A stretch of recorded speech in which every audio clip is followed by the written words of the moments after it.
This is never making it onto YouTube. You're probably good enough right there. No sense going up higher, man.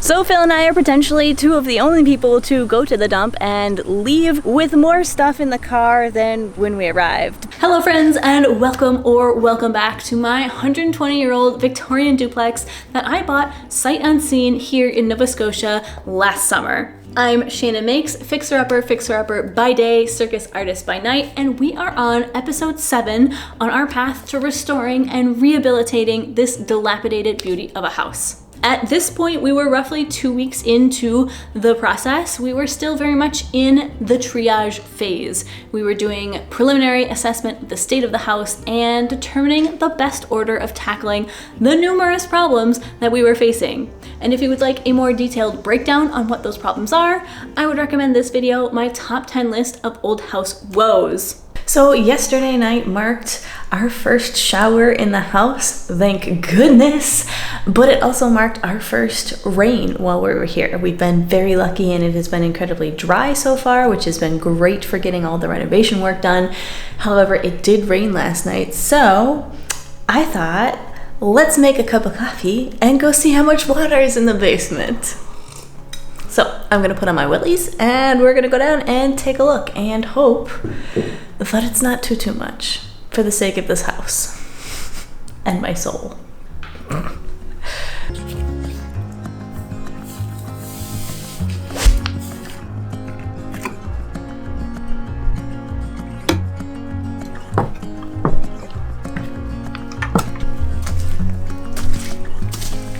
Well, the first side looks pretty good. It's slightly more damp than it was last night when we finished working on it, but that's pretty much to be expected given that we're at the bottom of a hill and we have no French drains. So I am not shocked. I'm actually pleasantly surprised. Now it's time to go check out the other half of the basement because that's the one that was so horribly flooded when we first arrived. So that's clearly the side that has more problems, but it's also the side that has the sub pump. So let's go see if the sub pump is doing its job. So our good old friend Mr. Sub Pump is in the corner down there and is definitely much fuller. Like the level of water in the hole, it's all the way up to the top of the hole, which is more full than it was yesterday, again when we were down here. And there is a tiny bit of standing water in the uneven surfaces because the floor is poured concrete. It's not at all even close to level and there are lots of divots and such, and those divots are a little bit full of water, but like only a tiny bit because they're very shallow divots. So gonna be time to get the dehumidifier down in here today and start drying everything out. But honestly, I'm thrilled. I was gonna be so heartbroken if we had done all that work and then one rain just came and flooded the whole thing again. Oof. So, good news, I'm gonna go back upstairs, enjoy the rest of my coffee in peace, have some breakfast, talk with Phil, see what exactly we're gonna tackle today. But that's a great start to the morning. I'm thrilled my basement's not flooded. Ooh. Hui! Hui! Hui! To throw it back to my crafty side for a second, if you'll remember, back in November while I was traveling to Budapest, I had experimented with some Victorian style crazy quilting. I upcycled a bag that I found in the garbage and I gave it a bit of a glow up, and in the process, I absolutely fell in love with the creativity and freedom of this style of quilting. So then, in December and January, I opened a P.O. box and put out a call for viewers' scraps, hoping to get enough that I could turn them into some sort of giant community patchwork project. Well, then pretty soon after that, I started releasing the house videos, and I'm sure some of you out there are wondering, okay, but like what happened to the scraps I sent you? Let me just say that the response blew me out of the water. I got so much mail, packages from all over the world, and there was just so much fabric that I actually haven't had time to open and properly sort through most of it. But of course, owning a house like this has certainly introduced plenty of opportunities for creative patchwork projects. And I think I've already found my first candidate here in the house. Actually, I think you've seen it too, although you probably didn't realize it at the time. So keep your eyes peeled and throw your guesses in the comments of what you think I'm gonna be making for my very first community patchwork project here in the house. And if you would like to start your own creative patchwork project and craft alongside me, then let me introduce you to today's sponsor, Miss Quilty. Miss Quilty is a quilting subscription box that delivers high quality fabrics and patterns to your door on a monthly basis. Each kit includes 16 pieces of 100% cotton in these gorgeous, bright, modern prints, as well as a magazine with templates to give you inspiration and direction. Plus, every month you get a fun little bonus surprise as well. If you love the idea of crafting, but you get overwhelmed with choices or have a hard time deciding which project to make or what fabrics to choose, this can help eliminate some of that decision paralysis because everything you need to start the project is included in the box. Although, of course, if you prefer a more unconstrained creative experience, you can just disregard the instructions and use the fabric and notions however you like. The subscription can be paused or canceled at any time, no strings attached, which honestly is an absolute key factor in getting me to sign up for subscription-based services. So if this sounds like something that would interest you, if you'd like new colors, patterns, and inspiration delivered to your doorstep every month, or if you know of someone in your life who would appreciate being gifted a Miss Quilty subscription, you can follow the link in the video description and use the code ShannonMakes30 to get 30% off your first box, an exclusive deal for viewers of my channel. It's a great way to support the channel and receive a fun bundle of fabric in the mail, because who doesn't love getting mail? And I mean real mail, not just bills. So the next thing on the list was airing out our basement, because we've spent a lot of time over the previous days and videos emptying the basement out somewhat so that we could start to dry it out. And we are eventually going to bring dehumidifiers downstairs, but we didn't have any, so in the meantime we decided to rely on nature's dehumidifier, a Fresh Breeze.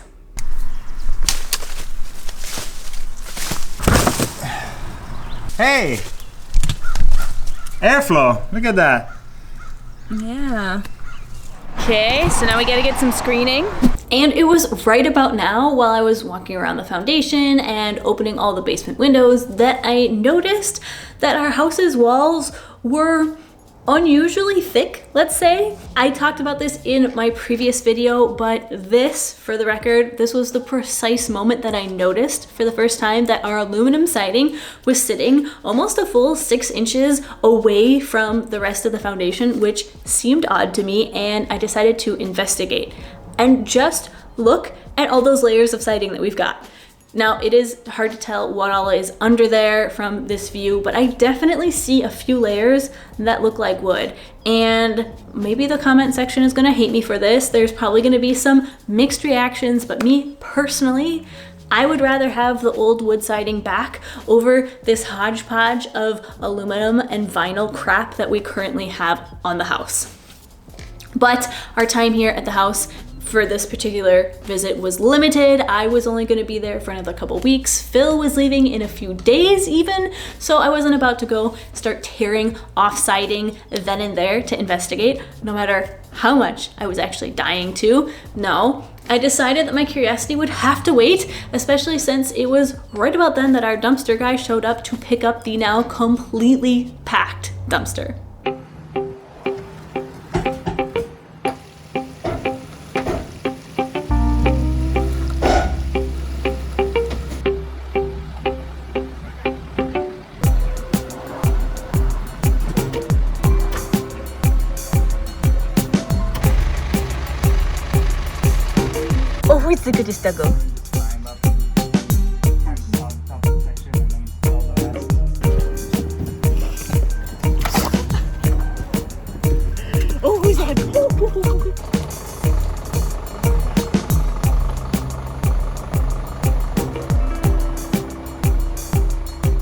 Now, a couple of weeks ago in my top 10 old house woes video, I talked about the drainage system at the house and how we were at the bottom of this big hill and we'd need to be regrading a lot of the land around the house in order to keep basically the river of water out of our basement, because We have a lot of water down there every time it rains or the snow melts. And I got a handful of comments, very astute comments, asking me, well, what are your neighbors doing? What are they doing to drain their water? And are they basically dumping their water onto your property? A very valid question, and one that I had not actively even considered until that video. So I was outside today and I noticed this. So this is the neighbor's very purposeful water drainage system right there. All that water dumps out onto the street that is between their property and my property. And most of it should get funneled into the drain that's right there on the corner. And what doesn't get funneled into the drain just flows around the corner, thanks to the curbs, and goes down the street on the side of my house. So following a somewhat informal conversation, admittedly, with the city worker who came out to locate where our water main was on our property, basically their responsibility is to shoot their water on their property somewhere. They can't dump it out onto city property, they can't dump it onto my property, but they're not. So what they're doing seems to be legal, and also just thinking about it and reflecting on your comments, I don't necessarily want the safety of my house and its dryness to be reliant on what my neighbors are doing. That this doesn't seem like a great policy long term. Houses can change hands, and what they're doing right now is plenty legal. Honestly, I don't think I'm getting their water. Their water is getting shuttled almost entirely onto the street next to me. So there's not a whole lot that I can ask them to do. So it's gonna come down to me, and I feel pretty confident saying that we can regrade the whole house. And you know, there are plenty of things that we can do to keep our property dry that doesn't involve needing to rely on the neighbors. So I do appreciate the comments. It got me thinking. It was something I hadn't considered before, but also, and I don't think I'm gonna go knocking on their door and asking them to change what they've clearly already installed and what seems to be quite in compliance with our city's policies. So the basement didn't flood, our dumpster got carried away, and we have now a driveway. So now I have gotten some giant garbage cans. I have the lovely job of taking all that sludge that's sitting in the basement and getting it out of there and into here so that hopefully the basement can finally start to dry out for real. For real, for real. An unenviable job, to be sure, but someone's got to do it, right?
So Phil and I are potentially two of the only people to go to the dump and leave with more stuff in the car than when we arrived. But to be fair, it was totally worth it. It was a great trade-off. We arrived with a car full of nasty, sludgy mud, and we drove off with actually some pretty cool, usable things, at least for us in our circumstances. So first of all, we have a laundry room sink, which is in very good condition. It doesn't seem to be cracked or anything. It's just a little bit dirty and worse for wear, but that's perfect for us. It's going to be great for when we are in the stage where we're painting things, or honestly even now, just to have somewhere to wash out things like mops that isn't in the kitchen sink, because that's kind of the only solution we have at the moment. So that was super useful. Also, this fun little Tupperware, which we originally took just for the Tupperware to have another, container for hauling stuff, but also actually it was totally full of usable rags. I mean, they're old, you can tell, you can see why someone threw them away because they're kind of permanently stained, but we don't care, we need rags around here. So we've got some really cute stuff, even like a cute little vintage dish towels. I'm totally digging it. So yeah, a very profitable trip to the dumpster. Plus also we learned that they accept all that sludge that's in our basement. My entire trunk full of containers ended up being about $50 almost exactly that we got rid of. So there's probably another 3 or 4 at least car trips full. So not cheap, but not too bad, especially considering, after that the basement can hopefully dry out for good. So that's probably what we're gonna do tomorrow. We're probably gonna take another trip to the dump, at least one if not 2, just filling the car up with containers and buckets and trash cans full of sludge and emptying that out. The woman there loves Canal because, of course, who doesn't love Canal? So she got lots of treats and biscuits, and you never know, maybe we'll come back with even more treasures that people are throwing away. I've gotten several requests in the comments in the past months from viewers, some of you who wanted to contribute, be a part of the project, but either couldn't commit to or weren't interested in an ongoing monthly commitment like Patreon. And a lot of you were asking if I had an Amazon wish list, which I didn't because I'd never heard of one. So there were enough comments asking about this thing that I looked into it and it seems interesting, so I decided to open one. Now, if you, like me, had never heard of one before, basically it functions like a sort of gift registry. Let's say I go on Amazon, I add items to this public list that would be helpful to us in the renovations, and if you have the link, you can go purchase something off of it and it will get shipped to me. Now, I didn't want to go adding a bunch of really expensive items. That felt very presumptuous of me. So I basically just filled this list with a lot of the smaller things that we're kind of constantly having to go through and replace on a regular basis, like garbage bags and all kinds of useful tapes, replacement blades for some of our tools, screws, things like that. I want to make it clear that I don't want anybody to feel obligated to contribute. Not at all. It's only for those of you, if you were asking about it, if you wanted to contribute to the project, but on a more one-off sort of thing. This could be a fun option. Everybody, I don't love Amazon, but everybody knows how to use it. It's very accessible. So I've made one, and if you want to look at it, the link is down below. And if not, that's totally fine. No obligation. I am just happy to have you here watching the videos every week. Leave me a fun little comment, give me a thumbs up. Maybe join me for the premiere if you're available. But other than that, just don't worry about it.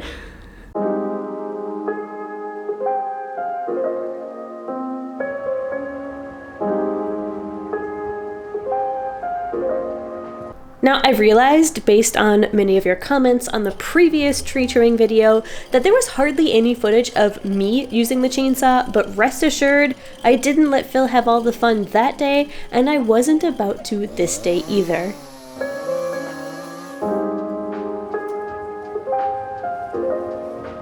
So on day 1 of tree trimming, we'd tackled all the easy bits, and now we were left with the trickier trees.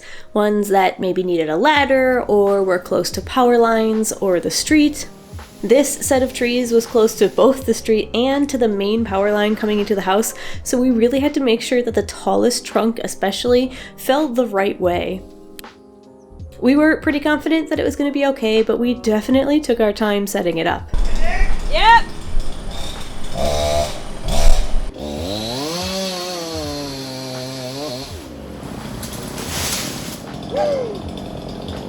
Then we found ourselves on the roof, faster and cheaper than buying a ladder.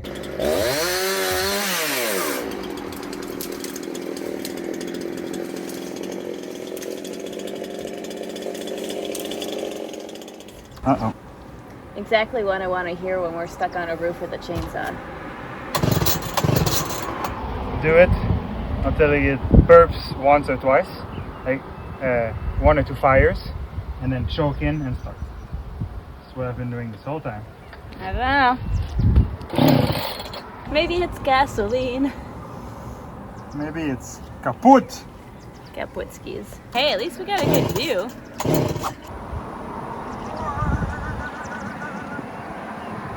So I got bored while I was waiting for Phil to fix this, and I started looking around at the facade.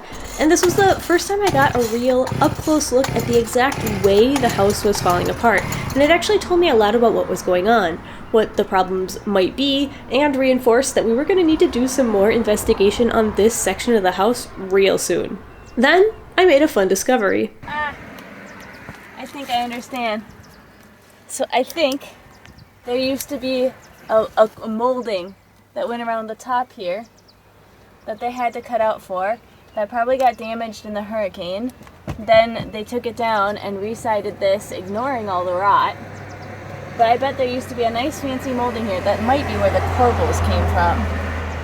But look, that's siding under there, and it used to be like gray or blue. I want it back. I am defeated. If your chainsaw won't start, here are the top 5 most probable causes.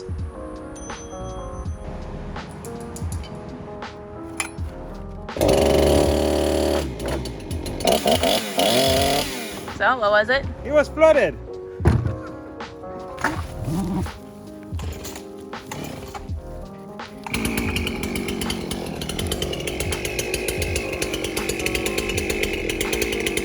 Then it was back onto the roof, and I don't want to condone or promote some of the methods that we used, so please enjoy some vaguely obfuscated shots. This is never making it onto YouTube.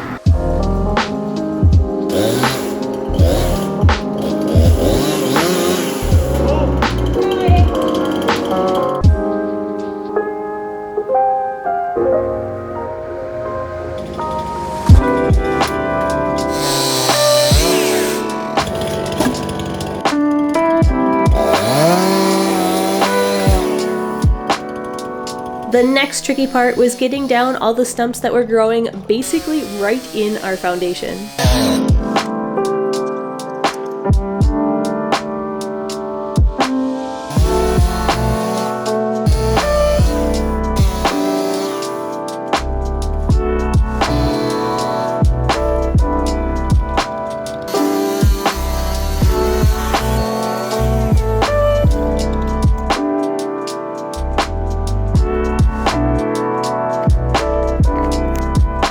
Well, it all used to be growing on our house. Now it's Decorating them. Now it's decorations, yes. All in your hair.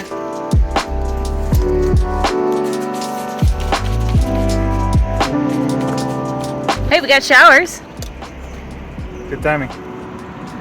So by the end of the day, we'd gotten nearly all the trees down from around the perimeter, and we can finally use the before and after shots that Phil took to fully appreciate the change made on the house.